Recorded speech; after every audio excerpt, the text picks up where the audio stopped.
प्रणाम दर्शकों। अगर आपकी पैसे की भूख समाप्त हो चुकी है तो आप इस विश्व में सबसे महान व्यक्ति हैं। पैसे की भूख, मुझे नहीं चाहिए संतुष्टि। आपने देखा होगा कि कुछ लोग ऐसे होते हैं जिनके पास धन तो बहुत ज्यादा है लेकिन भूख समाप्त ही नहीं हो सकती। वैसा मनुष्य दरिद्री मनुष्य कहलाता है। सबसे बड़ा दरिद्र वही मनुष्य होता है जिसके पास पर्याप्त साधन है लेकिन संतुष्टि भाव नहीं है। तो हम सबको जीवन में संतुष्ट अवश्य होना चाहिए। संतुष्टि, मेरे पास सब कुछ है। आजकल कुंभ में एक IITL बाबा अभय कितने प्रसिद्ध हो रहे हैं दिन प्रतिदिन। किसके लिए? अपने वैराग्य भाव के लिए। वैराग्य उनमें कूट कूट कर भरा हुआ है। कुछ लोग उन्हें गलत साबित करने में लगे हुए हैं तो कुछ लोग उनको साधु भाव से देख रहे हैं। यह एक ऐसी स्थिति है जिसमें जीव संसार के दृष्टिकोण में पागल नजर आता है, इसलिए उसको सारे लोग पागल कह रहे हैं कि पागल है वो। अबे पागल पागल है लेकिन नहीं। कभी वो कह रहा है कि मैं भगवान हूं, मैं ही ईश्वर हूं, तो लोगों को लग रहा है एक साधारण सा मनुष्य ईश्वर कैसे हो सकता है? वो पगला गया है, उसकी बुद्धि में दिक्कत है,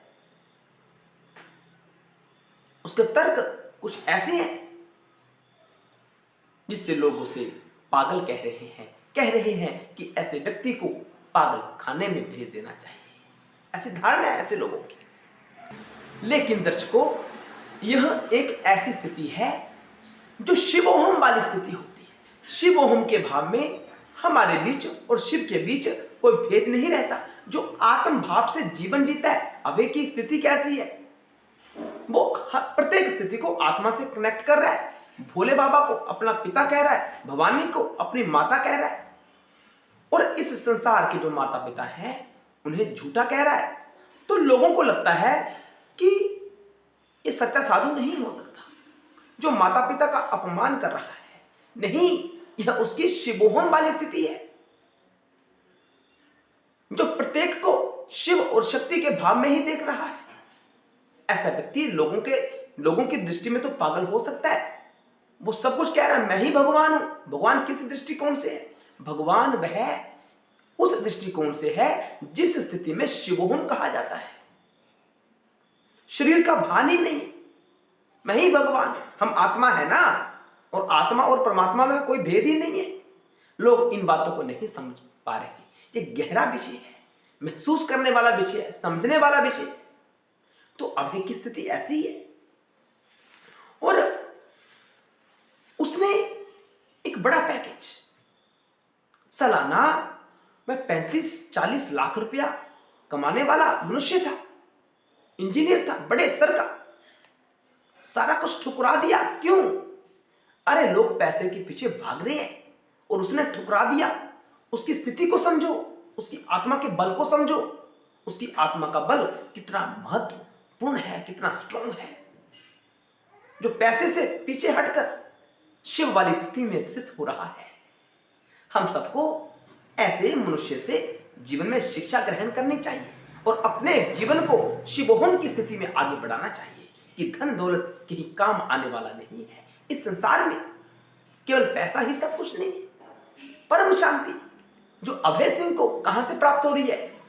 शिवोहम शिवोहम। शंकर को वो पिता कह रहा है और भवानी को वो माता कह रहा है। उसकी परम स्थिति है। हम सबको उसी स्थिति में जाना है, लेकिन उस स्थिति को प्राप्त होने के लिए हमें त्याग करना बड़ा आवश्यक है। आगे कुछ साथ नहीं जाएगा। क्या साथ जाएगा बताओ? कोई लेकर गया है? आज तक नहीं गया। तो हम तो और तुम कहां लेकर जाएंगे? जो इस बात को समझ गया कि कुछ भी मृत्यु के बाद साथ जाने वाला नहीं है, सच्ची भावना यही होती है, यही हमें शिव भाव में स्थित करती है। बार बार अभ्यास करो, बार बार मनन करो इस बात का कि मरने के बाद कौन किसके साथ जा रहा है, तो धन दौलत सब यही रह जाएगा। तो हम सबको संसारिक विषय भोगों से स्वयं को हटाना है, अपनी चित्त वृत्ति को संसारिक भोगों से हटाना है, उसी स्थिति में पहुंचना है जो अभय सिंह वाली स्थिति है, IITL बाबा की स्थिति है। आपने देखा होगा कि कुंभ के मेले में बड़े बड़े संत का आगमन हो रहा है। कुछ बाबा लोग तो हाथ ऊपर उठाए हुए कई वर्षों से रह रहे हैं, कुछ संत कांटों पे शयन कर रहे हैं निरंतर।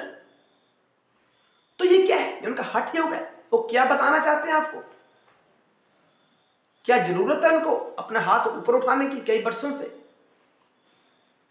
अपने शारीरिक भाव को समाप्त करने के लिए संत इस प्रकार का सहारा लेते हैं, शंकर के सामने प्रस्तुत होते हैं कि हे बाबा तुम ही सब कुछ हो, ये शरीर तो कुछ भी नहीं है।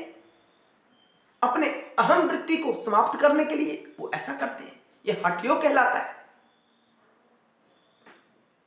तो ऐसे ऐसे दिव्य साधु प्रयागराज महाकुंभ में आ रहे हैं, हम सब देख रहे हैं।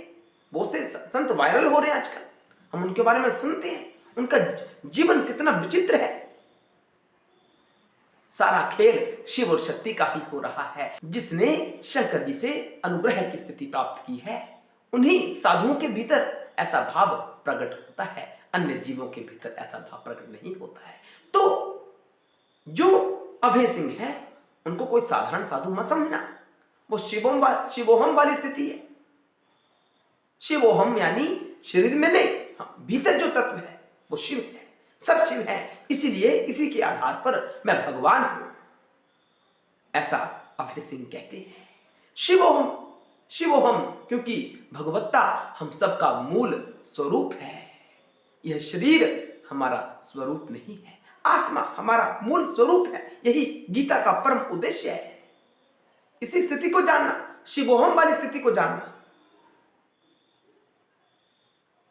तो दर्शकों जो हमें सुन रहा है उनसे आग्रह है कि अपनी वृत्तियों को संसार से हटाकर शिवत्व में स्थित करने का प्रयास करें, प्रतिदिन अभ्यास करें, ऐसे बाबाओं के संपर्क में जाएं जो शिवोहम वाली स्थिति को प्राप्त हो चुके हैं, उस स्थिति तक पहुंच चुके हैं। ऐसे गुरुओं से नाम दीक्षा प्राप्त करना चाहिए जो शिवोहम शिवोहम इस भाव में रहते हैं। मैं वही शिव हूं, मुझ में और मेरे ईश्वर में, शंकर में कोई भेद नहीं है, हम दोनों एक ही सत्ता है। अंतर क्या है? अंतर केवल माया का है। माया का हमने त्याग करना है, उस स्थिति को समझना है। अभय सिंह ने माया का त्याग किया, शिवोहम वाली स्थिति है, लेकिन संसार क्या कह रहा है कि वो पागल है, कुछ भी कहे जा रहा है। नहीं, वो परम स्थिति है। ऐसी स्थिति का विकास होता चला जाएगा।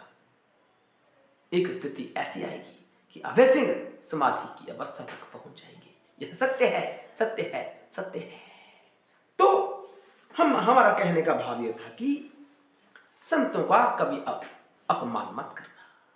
संतों से, ऐसे संतों से जो दिव्य संत हैं, उनसे अपने जीवन में कुछ सात्विक शिक्षा ग्रहण करना, आपका कल्याण होगा।